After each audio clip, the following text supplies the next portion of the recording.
ठाणे, दिघा, ऐरोली, बेलापूर, वाशी, भाईंदर आणि मीरा रोड या स्थानकांवरील प्रलंबित विकास कामांना गती देण्यासाठी ठाण्याचे खासदार नरेश म्हस्के यांनी संसद भवनात केंद्रीय रेल्वे मंत्री अश्विनी वैष्णव यांची भेट घेऊन तीव्र नाराजी व्यक्त केली आहे.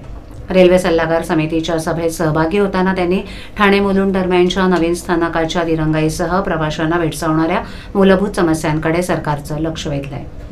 अमृत भारत स्थानक योजनेअंतर्गत ठाणे स्थानकाच्या 949 कोटींच्या आधुनिकीकरण प्रस्तावाला अद्याप मंजुरी न मिळाल्याचं नमूद करून हा प्रस्ताव तात्काळ मंजूर करण्याची मागणी त्यांनी केली आहे.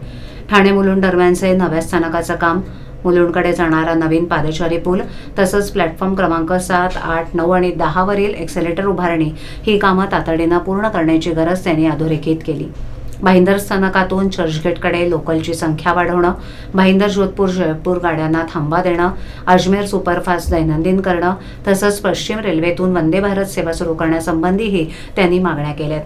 मीरा रोड स्थानकात तिकीट खिडक्या वाढवणं, पनवेल नवी मुंबई आंतरराष्ट्रीय विमानतळादरम्यान विशेष लोकल सुरू करणं, सर्व स्थानकात ₹1 क्लिनिक सुरू करणं, पादचारी पूल, लिफ्ट, एक्सेलेटर आणि सार्वजनिक शौचालयांची संख्या वाढवणं या प्रवाशांच्या सोयीसाठीच्या सूचना त्यांनी मांडल्या आहेत. सिडको आणि मध्य रेल्वे यांच्यातील समन्वयाअभावी नवी मुंबईतील स्थानकांची दुरावस्था झाल्याचा मुद्दाही त्यांनी जोरदारपणे उपस्थित केला. देशभरातील मस्तवाल अधिकाऱ्यांमुळे प्रवाशांना होणाऱ्या गैरसोयींवर नाराजी व्यक्त करत सर्व खासदारांसाठी समन्वय अधिकारी नेमण्याची सूचना त्यांनी केली आहे. खासदार संजय पाटील आणि सुरेश म्हात्रे यांनी म्हस्के यांच्या सर्व सूचनांना पाठिंबा देत रेल्वे मंत्रालयानं मागण्या तातडीनं सोडवाव्यात अशी विनंती केली आहे.